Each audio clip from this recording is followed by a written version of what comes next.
Kitab Kisah Para Rasul. Hai Theophilus, dalam bukuku yang pertama aku menulis tentang segala sesuatu yang dikerjakan dan diajarkan Yesus sampai pada hari ia terangkat. Sebelum itu ia telah memberi perintahnya oleh Roh Kudus kepada rasul-rasul yang dipilihnya.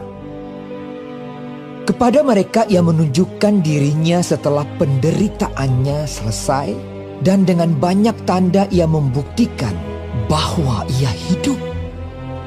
Sebab selama 40 hari ia berulang-ulang menampakkan diri dan berbicara kepada mereka tentang kerajaan Allah. Pada suatu hari ketika ia makan bersama-sama dengan mereka, ia melarang mereka meninggalkan Yerusalem dan menyuruh mereka tinggal di situ menantikan janji Bapa. Yang demikian katanya, telah kamu dengar daripadaku. Sebab Yohanes membaptis dengan air, tetapi tidak lama lagi kamu akan dibaptis dengan Roh Kudus. Maka bertanyalah mereka yang berkumpul di situ, Tuhan, maukah engkau pada masa ini memulihkan kerajaan bagi Israel? Jawabnya, engkau tidak perlu mengetahui masa dan waktu yang ditetapkan Bapa sendiri menurut kuasanya. Tetapi kamu akan menerima kuasa kalau Roh Kudus turun ke atas kamu. Dan kamu akan menjadi saksiku di Yerusalem dan di seluruh Yudea dan Samaria dan sampai ke ujung bumi. Sesudah ia mengatakan demikian, terangkatlah ia disaksikan oleh mereka, dan awan menutupnya dari pandangan mereka. Ketika mereka sedang menatap ke langit, waktu ia naik itu, tiba-tiba berdirilah 2 orang yang berpakaian putih dekat mereka dan berkata kepada mereka, Hai orang-orang Galilea, mengapakah kamu berdiri melihat ke langit? Yesus ini yang terangkat ke sorga meninggalkan kamu akan datang kembali dengan cara yang sama seperti kamu melihat dia naik ke sorga. Maka kembalilah rasul-rasul itu ke Yerusalem dari bukit yang disebut Bukit Zaitun, yang hanya seperjalanan sabat jauhnya dari Yerusalem. Setelah mereka tiba di kota, naiklah mereka ke ruang atas, tempat mereka menumpang.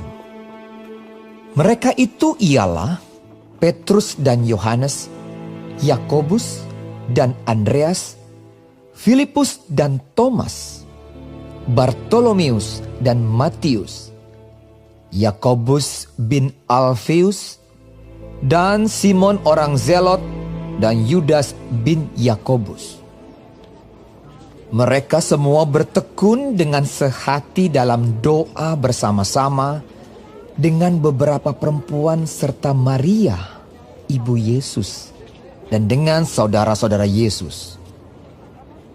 Pada hari-hari itu berdirilah Petrus di tengah-tengah saudara-saudara yang sedang berkumpul itu.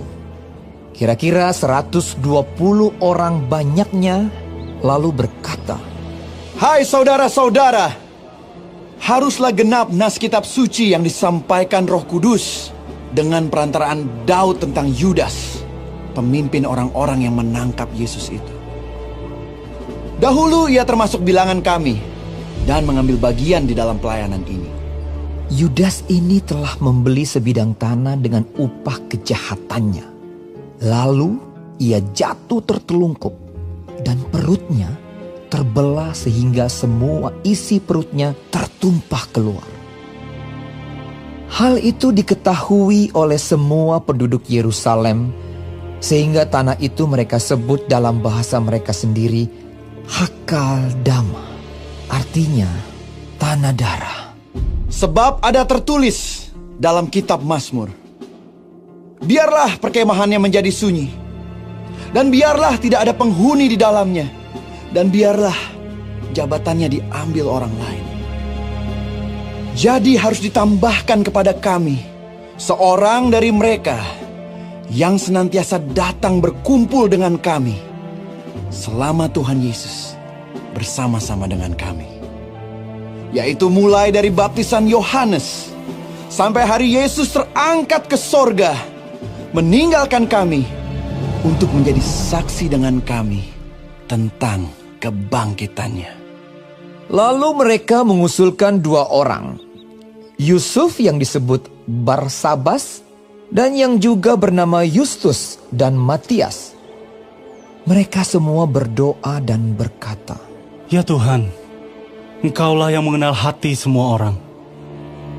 Tunjukkanlah kiranya siapa yang Engkau pilih dari kedua orang ini untuk menerima jabatan pelayanan, yaitu kerasulan yang ditinggalkan Yudas, yang telah jatuh ke tempat yang wajar baginya."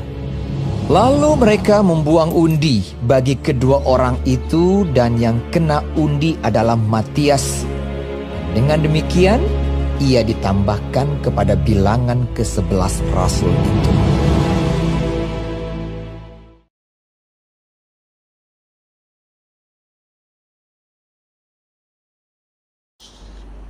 Shalom saudara-saudaraku yang kekasih di dalam Tuhan Yesus Kristus. Puji Tuhan kalau kita masih diberi kesempatan hidup dan mempelajari firman Tuhan dari kitab Kisah Para Rasul. Saudara, kitab ini ditulis oleh Rasul Lukas, meneruskan apa yang dia tulis di dalam kitab Lukas yang ditujukan kepada Theophilus. Jadi ini buku yang kedua sesudah kitab Lukas, menceritakan mengenai apa yang terjadi sesudah Yesus bangkit dari kematian. Selama 40 hari Tuhan Yesus berulang-ulang menampakkan diri kepada murid-muridnya dan berbicara tentang kerajaan Allah. Pada awal mulanya murid-murid tidak mengerti apa makna sesungguhnya dari kerajaan Allah. Mereka berpikir itu mengenai kekuasaan politik dan kekuasaan teritorial. Ternyata bukan sama sekali. Yang Tuhan Yesus maksudkan mengenai kerajaan Allah ialah kehidupan seseorang yang percaya kepada Yesus dan diubahkan total oleh kuasa Roh Kudus. Untuk mampu melakukan firman Tuhan seutuhnya dan memiliki kuasa menjadi saksi Kristus mulai dari Yerusalem sampai ke ujung bumi. Tetapi mereka harus dipenuhi Roh Kudus. Lukas juga mencatat kejadian waktu Yesus terangkat ke sorga disaksikan oleh para murid-muridnya.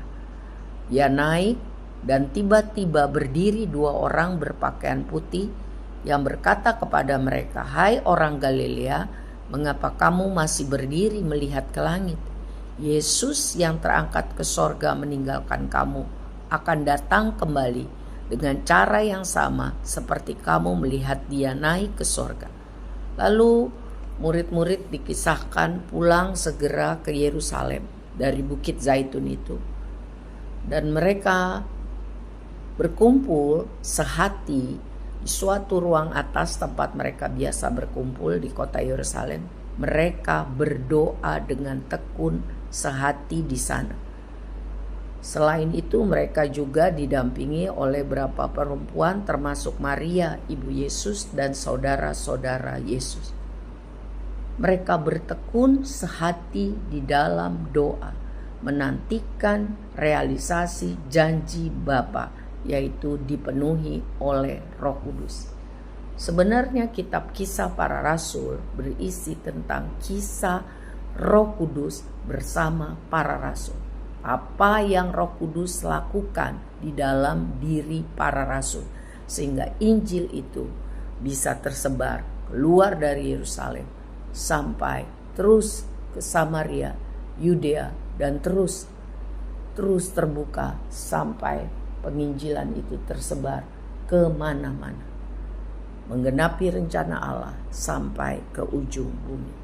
Perhatikan kata bertekun dengan sehati dalam doa bersama-sama.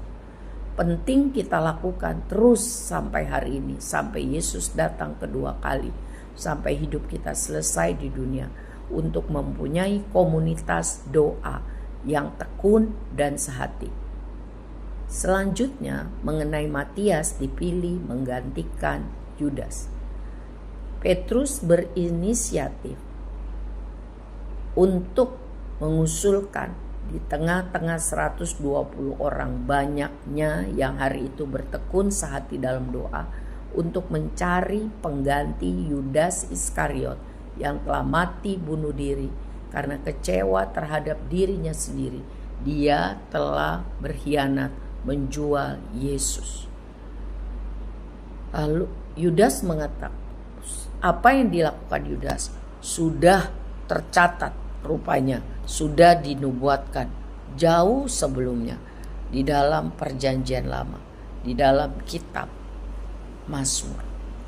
Saudara, Petrus mengatakan bahwa mereka harus mencari penggantinya Yudas itu, seorang yang setia dan seorang yang terbukti memiliki pengalaman rohani bersama Tuhan Yesus. Sudah bisa menyaksikan pengalaman-pengalaman dengan Tuhan Yesus selama ini. Seorang yang setia berkumpul, seorang yang memiliki pengalaman dengan Yesus.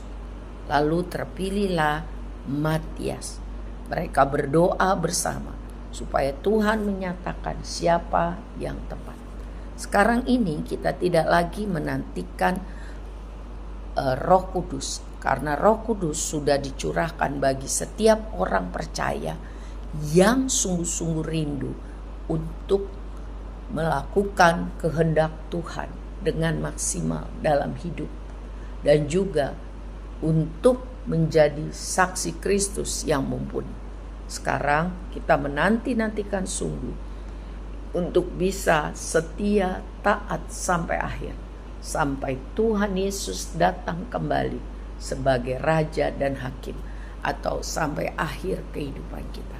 Kita perlu setia sungguh-sungguh bertekun dalam doa dan sungguh-sungguh meminta kuasa Roh Kudus memenuhi hidup kita, agar kita sampai akhir hidup, sampai kedatangan Tuhan kedua kali, boleh menjadi orang-orang yang percaya, taat, dan setia.